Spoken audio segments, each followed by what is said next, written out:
Hi, my name is Otin Joseph. You are welcome to the OKE Learning Program. Today we are going to have another lesson on Grade 7 Social Studies on rights and responsibilities. Every citizen of a country has some rights to enjoy as well as some responsibilities to perform as a good citizen. What are rights and what are responsibilities? First, let's look at the definition of rights and some examples of rights. Rights are the freedoms and advantages every citizen is allowed to enjoy under the Constitution. Once you are a citizen of a country, or once you have the claim as a citizen of a country, then you have some rights, some privileges, some advantages to enjoy that are defined by the Constitution. And these are called the rights of the citizen.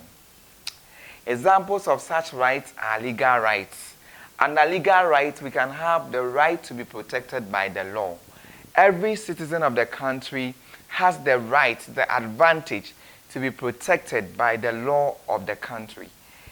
Also, every citizen of the country has the right to fair hearing and trial. Whenever you get a case at the courts, or whenever you are taken to the courts, you have the right to fair hearing. You must be given a fair trial no matter who you are, whether you are rich or poor, a master or slave. Once you are a citizen of this country, you have the right to be heard fairly and to be tried fairly at the court of law. Also, under legal right, we have the right to legal aid. No matter who you are, no matter your social status, whenever you are supposed to be aided or helped, the law provides some resources and some conditions under which you can be aided by the country. So every citizen of this country, whether you are a slave or a master, rich or poor, must be aided by some conditions defined by the law whenever the need be. Apart from legal rights, we also have the political rights. Political rights. Under political rights, you have the right to vote. Once you are a citizen of a country, you have the right to exercise your franchise, your free will of who you want to rule over you or to control the administration of the country. So you have the right to vote and to choose the right person you think can administer the country very well. You also have the right to be voted for. You have the right to form a political party and to be voted for to become a president, a minister, or any person that you can be in terms of the administration of the country. You also have the freedom or the right of assembly. You have the freedom to attend any assembly as defined by the law, any political assembly, any social gathering, whether national gathering or any constituency gathering, whatever it is. Once you are a member of a country, you have the right to assembly. You also have the right to join and form associations. You have the right to join any association you want, whether it is a political party or whatsoever association it is. You also have the right to form associations to which people can also join. Once you are a member of this country, you have political rights. Let's look at the next type of rights. Economic rights. As a member or a citizen of this country, you have the right to own property. You have the right to own your own properties, a house, a land, any kind of property. You also have the right to work. As a member of this country, you have the right to do any work of your choice, provided it is legal and accepted by the Constitution of the country. You also have the right to fair wages and salaries. Once you are a worker, you must be paid well. Fair wages and salaries. Fair wages and salaries. Once you are a worker, you have the right to fair wages and salaries. As a result of that, whenever you identify that you are not being treated fair at the workplace, you have the right legally and peacefully voice out for any kind of unfair treatment given to you at the workplace. The next type of rights, social rights. Once you are a citizen of this country, you have the right to decent accommodation, provided you can afford it. You have the right to any kind of accommodation of your choice without any intimidation and interferences.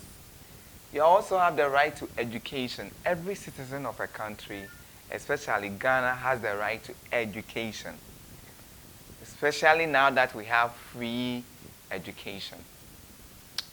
Right to quality health care. Whether you are rich or poor, you have the right to quality health care. You also have the right to good food and good drinking water, provided you can afford it. The Constitution gives you the freedom and the advantage to good drinking water and food. No one can intimidate you on food and drinking water. You have freedom of religion. You can join any religion of your choice. You can also move in between religions. No one will intimidate you or prevent you. You also have the freedom of movement. You can move to any place you want. Once you are a citizen of Ghana, you can move to any place in Ghana, any region in Ghana, any suburb, any zone in Ghana without restrictions, intimidations, or interferences. Let's look at the last type of basic rights. The last type of rights here is natural rights. You have these rights because you are a human being. These rights are not defined by the Constitution. You have the right to life. Once you are a human being, no one can restrict you or prevent you from living. So you have the right to life. You also have the freedom of speech. Okay? You have the freedom of speech. You have the freedom to speak and speak any type of language in any form and in any kind, provided you don't put yourself into trouble. Okay? But you have the right to speak any type of language and any form of language you want. Right to life and freedom of speech. You also have the right to liberty. Right to liberty as a human. Liberty as in, you have the right to flex around, do anything you want at your own comfort zone, at the comfort of your conscience, without being interrupted or being intimidated by anyone. You have all these rights to enjoy because you are a citizen of Ghana. And not only citizens of Ghana have these rights. Every citizen of any country has these rights, these freedoms and advantages to enjoy it as defined by the Constitution of the country. In your assignment for week 9, you are to name and explain the basic types of rights. The basic types of rights. So please make sure you come to the school premises for your assignment. Do it and submit it for grading. Thanks for staying with me for this lesson. See you next time in the next lesson. Stay home, stay safe, take very good care of yourself until we meet again in school. Bye-bye.